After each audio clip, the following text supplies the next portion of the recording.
नमस्कार मेरी प्यारी छात्राओं। मैं डॉक्टर जयश्री वाडेकर इस कक्षा में आप सबका स्वागत करती हूँ। आज के कक्षा में हम देखने वाले हैं भक्ति काल। भक्ति का अर्थ क्या होता है? भक्ति श्रद्धा और प्रेम का जो समन्वय होता है वो भक्ति है। भक्ति साधना है। हिंदी साहित्य के मध्यकाल को भक्ति काल से संबोधित किया गया है। पूरे भारत में मध्यकाल में भगवान भक्ति का एक बोलबाल रहा है। भागवत भक्ति की यह लहर सर्वप्रथम दक्षिण से उठ खड़ी हुई और उत्तर की भक्ति परंपरा के एक रूप होकर समग्र भारत में वो व्याप्त हो गई। वास्तव में भक्तिकालीन भारतीय साहित्य का मूल स्वर भक्ति का ही रहा है। जिस समय हिंदी साहित्य भगवान की निर्गुण और सगुण भक्ति स्वरों से गुजरित हो रहा था, उसी समय बंगाल, तमिल, गुजरात, मराठी आदि भाषा के साहित्य का स्वर भी इसी भक्ति का रहा है।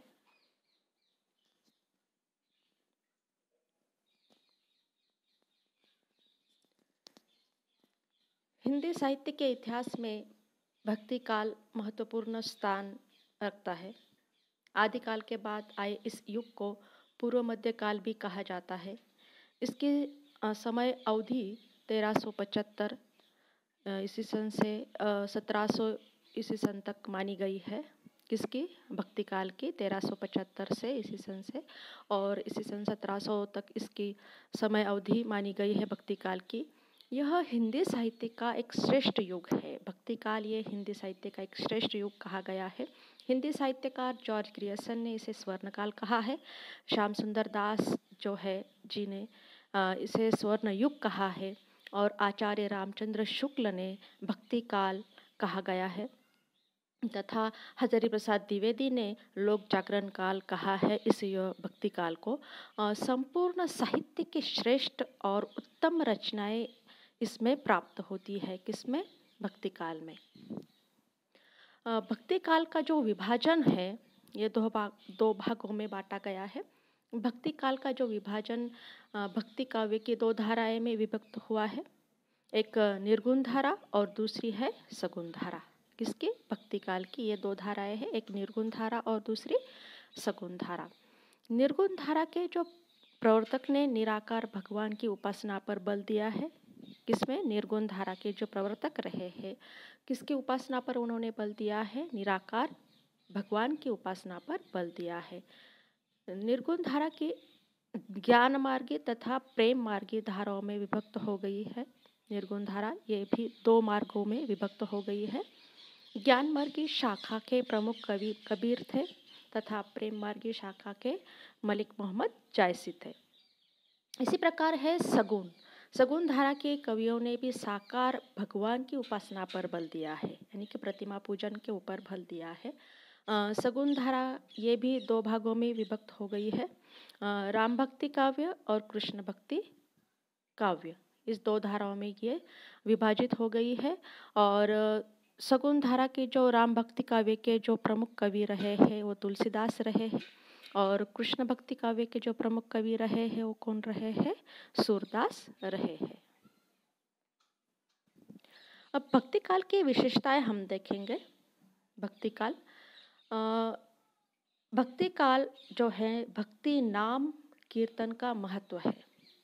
सबसे पहला अगर मुद्दा है तो भक्ति नाम कीर्तन का महत्व है।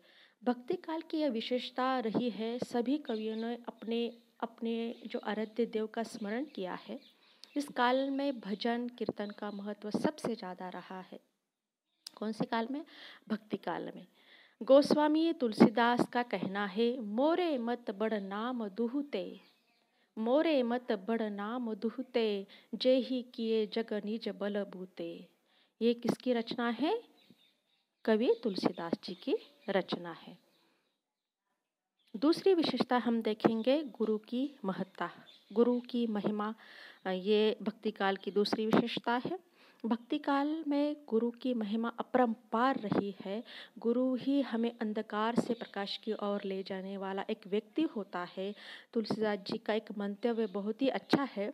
वंदहु गुरु पद कंज कृपा सिंधु नर रूप हरि। ये संत तुलसीदास जी का मंतव्य है। तीसरी जो विशेषताएं है भक्ति काल की, आंतरिक भक्ति भाव की प्रधानता।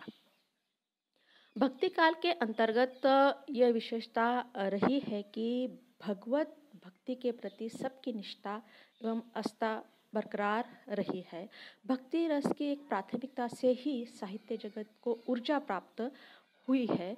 इस मार्ग के कवियों जैसे संत कबीर है, जायसी है एवं गोस्वामी तुलसीदास जी के ने जो पुरजोर शब्दों में हरि भक्ति की एक गुहार लगाई इन कवियों के शब्दों से। अगली जो विशेषता है, आडंबर या बाहरी दिखावा का विरोध। भक्ति काल की यह विशेषता है। इस काल में आंतरिक भक्ति को ही बल मिला है। भक्ति काल में आंतरिक भक्ति को ही सबसे ज़्यादा बल मिला है। आडंबर से दूर हटकर नैसर्गिक भाव से तथा ये जो बनावटी रंग ढंग दिखाकर भक्ति मार्ग को प्रशस्त नहीं किया जा सकता। किसको? भक्ति मार्ग को। ये आडंबरनाथ गेरू वस्त्र जो पहनते हैं, चंदन लगाकर अपनी मिथ्या प्रशंसा या संभाषण से अपनी एड़ी ऊंची कर धार्मिकता का प्रदर्शन जो करते हैं, ये आपत्तिजनक माना गया है। किस काल में? भक्ति काल में। अगली जो विशेषता रही है, आपसी तालमेल या परस्पर समन्वय की भावना।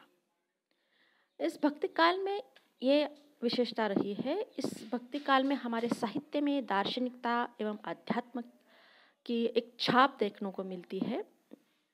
गोस्वामी तुलसीदास एवं संत कबीर दास समन्वयकारी रचनाकार थे। कौन कौन? तुलसीदास और कबीर जी ये समन्वयकारी रचनाकार थे, जिन्होंने अपनी वास्तविक प्रवृत्ति पर बल पर साहित्य जगत को एक परिमार्जित किया है। इन दो कवि ऐसे हैं जो वास्तविकता है, जो वास्तविक समस्याएं है, किस जगत में कौन से व्यक्ति जगत में किस प्रकार से व्यक्ति जी रहा है, उसी वास्तविकता का जो चित्रण उनके साहित्य में दिखाई देता है। एक परस्पर समन्वय से ही भक्ति का ज्ञान दर्शन का सर्वांगीण विकास होना ही संभव है। अगली विशेषता रही है व्यक्ति विशेष काव्य का अभाव। इस काल के दौरान जितने भी काव्य लिखे गए हैं भक्ति काल के दौरान, वह सभी के सभी नैसर्गिक अर्थात प्रभु सत्ता के नाम के हैं। देखो, जो काव्य इस भक्ति काल में लिखे गए हैं वह सभी नैसर्गिक अर्थात प्रभु सत्ता के नाम ही है। मानव कल्याण के लिए इस काल के जो रचनाएं दिखाई देती है, मानव कल्याणार्थ किसी व्यक्ति विशेष के निमित्त कोई काव्य नहीं लिखा गया है। आवश्यकता इस बात की है कि इस क्रम में किसी प्रकार का चिंतन भी नहीं किया गया है। यदि ऐसा होता तो मानवीय विकास की कड़ी में साहित्य को और ज़्यादा पल्लवित और पुष्पित किया जा सकता था। व्यक्ति विशेष का काव्य का अभाव जो है इस भक्ति काल की एक विशेषता है।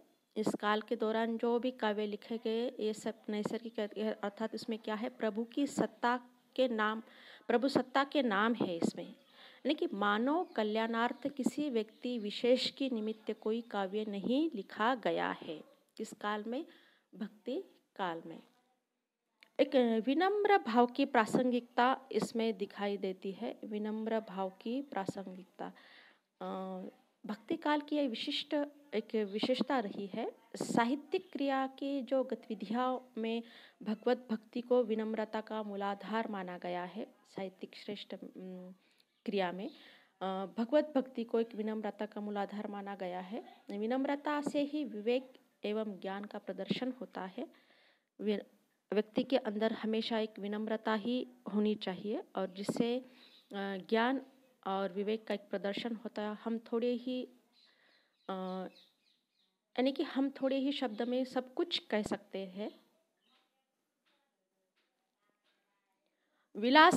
विलासिता का त्याग जो है इस भक्ति काल की विशेषता रही है। रीति काल में हम देखते थे राजाश्रय में रहकर कवियों ने अपनी रचना की थी और उसमें एक मानव कल्याण और के समाज में जी रहे हर समाज में जी रहे व्यक्ति का हाल का चित्रण भी उसमें नहीं हुआ है। यानी कि खाली राजाओं की चाटुकारिता उसमें दिखाई देती है। रीतिकाल में यानी एक चाटुकारिता उसमें सबसे ज़्यादा दिखाई देती है। और भक्ति काल में अगर हम देखते हैं तो विलासिता का त्याग करके ही भक्ति मार्ग का अपना जीवन में अपनाया जा सकता है। एक विलासिता का त्याग करके एक राजा की जिंदगी जिस प्रकार वो जीता है उसी सभी को त्याग करके उसे एक भक्ति मार्ग को अपना जीवन अपनाया जा सकता है। भक्ति काल की रचनाओं के माध्यम से कवियों ने इस रहस्य का पर्दाफाश किया है। एक संयमित एवं तप तपाए जीवन की ही भक्ति का सूत्रपात कर सकता है। यानी तपस्या, सब विलासिता को त्याग करके तपस्या से साधना करके ही हम उस परमात्मा के दर्शन कर सकते हैं। अगली जो विशेषता रही है भक्ति काल की, वो है दरबारी प्रवृत्ति का ह्रास। भक्तिकालीन रचनाओं में जितने भी कवि हुए हैं वह स्वयं सामर्थ्यवान एवं निष्पक्ष रहे हैं। भक्ति काल के जो कवि हैं उन्हें किसी के ऊपर आश्रित कभी नहीं होना पड़ा। जैसे कि हम रीतिकाल में देखते हैं पूरे राजाश्रित रहे हैं, लेकिन भक्ति काल के जो कवि रहे हैं ये स्वयं सामर्थ्यवान और निष्पक्ष रहे हैं। वो किसी के आश्रित नहीं रहे हैं। काव्य का जो स्वरूप है, भक्ति काल के काव्य का जो स्वरूप है, भक्ति काल के अंतर्गत कृष्ण मार्ग के कवियों एवं रचनाकारों ने मुक्ति काव्य की रचना की थी। काव्य रचना सबसे बड़ा एक संसाधन के रूप में समाज के समक्ष उभर कर आया है। मुक्तक एवं प्रबंध काव्य ये दोनों ही प्रगति के पथ पर रही है। मुक्तक का और प्रबंध काव्य दोनों ही प्रगति के पथ पर दिखाई देते हैं। इस काल के दौरान भाषा शैली अति प्रभावपूर्ण आ रही है। किस काल के दौरान? भक्ति काल के दौरान इनमें पूर्णता विविधता थी, रस अलंकार आदि के प्रधानता थी। भक्ति काल की जो रचनाएं लिखी गई थी उसमें इस काल के दौरान समस्त कवियों ने मुक्तक, गय, पद, दोहा, छंद, चौपाई, सोरठा आदि को खुलकर प्रयोग किया है।